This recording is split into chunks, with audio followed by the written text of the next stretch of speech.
All right, so yesterday I spoke about the importance of influence, and that if you're a leader, if you have any chance of being successful as a leader, you have to have influence, right? Those two words are synonymous. Those two words cannot be separated from each other. And today I'm going to start the journey of talking about how to build that influence. And there's a protocol that I teach, and it works, and it's powerful. But what I'm going to talk about today is the precursor to that. It is something that if you don't do this well, nothing I talk about in these future videos is going to matter, because nothing you do as a leader is actually going to work. It's going to stick for the long haul. Right? I can read every leadership book ever written. I can have all the coaching in the world. I can take all those skills and implement them and apply them. But if I don't get this one thing right, it won't matter. And I'm going to warn some of you old school people, you're not going to love what I'm about to say. It might fly in the face of or violate some of your belief systems. But I'm okay with that, because sometimes we have to have our belief systems violated, right? Sometimes we have to have them challenged. And that speaks to one of the most important skills we have to have as a leader, and that is humility. I'll touch on that in a different video. But there's a lot of old school leaders out there who believe in what we call the command and control style of leadership. They believe is you do what I tell you to do because I told you to do it. Or you do what I told you to do, buddy, because I'm the one writing the checks. And that can work to a certain extent, right? People, don't want to be fired, but that's the problem. Is when you lead that way, people will do just enough not to get fired. They'll do just enough to keep the boss off their back. And if you're looking for an average business, or you're looking for average results, that might deliver. That might be just enough to be average. But if you're looking to be great, you're looking to be elite, you're looking to excel, it won't work. So we have to do something different. And it's going to come off as soft. It might come off as touchy-feely. You can think that if you want. But as leaders, we're also called to live in reality. And the reality says that the people we're leading today in today's workforce have to be led differently than people 20, 30, 40, 50 years ago. And I promise you that if you don't get this one thing right, nothing else will matter. So what is it? You better love your people. You better care deeply about the people you lead. So if you think about it, you are asking the people that you lead to care about you. You're asking the people you lead to care about your business, your success, your financial success.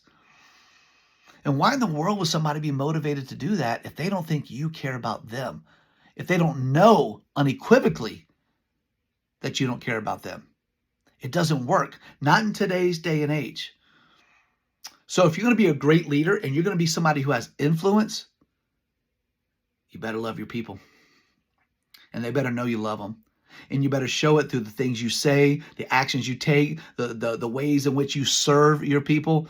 I always talk about in business the reverse org chart, right? If you picture an org chart, at the top is the boss, and then the next level down is the people right under the boss, and then it keeps going down and spans out until you get your workforce. And yes, at the top is the boss. And when you're talking about a hierarchy, yes, the boss is at the top. But if you're talking about leading, you need to flip that thing upside down.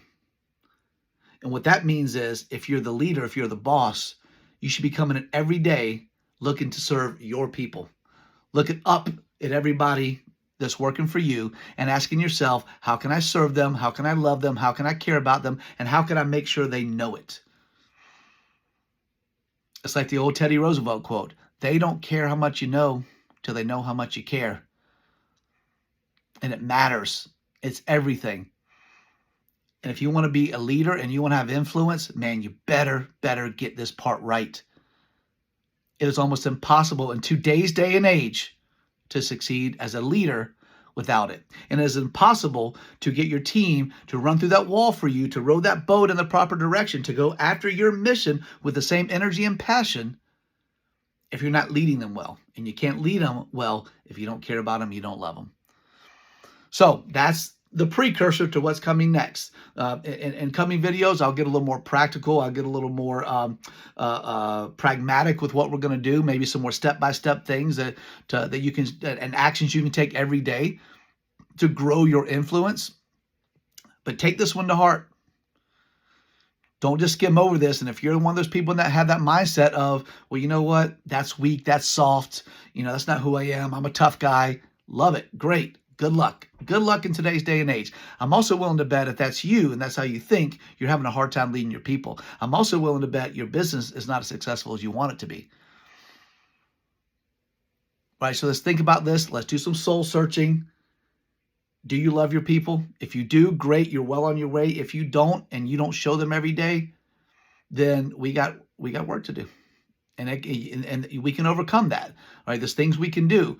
We can transform our hearts to be more open, loving, and caring for our people, so that when we ask them to do the same for us and our businesses, we get that in return.